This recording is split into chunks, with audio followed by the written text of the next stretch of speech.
మత్తయి సువార్త 5లోనేమో శత్రువుని కూడా క్షమించు, వాడి కొరకు ప్రార్థించు అంటాడు.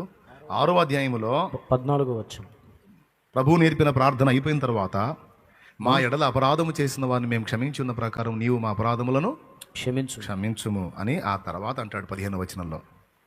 మనుషుల అపరాధములను మీరు క్షమించిన ఎడల మీ పరలోకపు తండ్రియు మీ అపరాధములను క్షమించును. మీరు మనుషుల అపరాధములను క్షమింపకపోయిన ఎడల మీ తండ్రియు మీ అపరాధములను క్షమింపడు. అంటే ఇది మనకి డేంజరే. ఇతరులను క్షమించకపోవటం అనేది మన పాపాలు నిలిచుంటానికి అది కారణమైద్ది. మళ్ళీ చెబుతున్నా, అందరూ బాగా వినండి. నువ్వు ఫీలింగ్ ఇస్తావు, నేను వాడిని పొరపాటును కూడా క్షమించును పెద్ద మునగాళ్ళలాగా. నీ డైలాగ్ సేమ్ ఆయన కొడతాడు పైన కూర్చొని.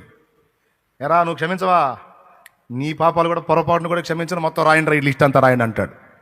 ఓయ్ అమ్మా, వినపడిందా? ఏం చెప్పా? తప్పు అయిపోయిందన్నా, అర్థం చేసుకున్నా, క్షమించన్నా. తప్పు అయిపోయింది అక్క, క్షమించక్క అంటే ఓవర్ యాక్షన్ చేయకూడదు. ఓకే ఓకే బేటా ఓ. ఎందు నిమిత్తం?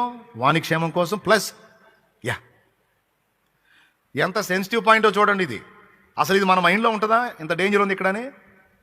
ఎంతమందిని నువ్వు క్షమించకుండా కడుపులో ద్వేషం పెట్టుకున్నావో అంత అంత రేంజ్లో నీ లిస్ట్ అంతా ఆడ ఉంటుంది.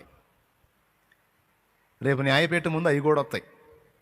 తండ్రి, నేను ఎన్నోసార్లు ప్రార్థన చేసి క్షమాపణ అడుక్కున్నాగా తండ్రి, ఏ తప్పు చేసినా వెంటనే క్షమాపణ అడిగాగా తండ్రి. అడిగావు కానీ నువ్వు అవతలని క్షమించలేదు కదరా. క్షమించకపోతే నీది కూడా బోధన రాపిచ్చే కదరా. ఏడా? మత్తయి సువార్త 6:15లో రా. అవునా? మరి బైబిల్ చదవాలి కదరా. సెల్ ఫోన్ చూసుకుంటూ కూర్చుంటే ఎట్రా? ఎరా అమ్మా, ఏం చెప్పానమ్మా అక్కడ? నేనే కదమ్మా చెప్పింది. ఏం చెప్పా?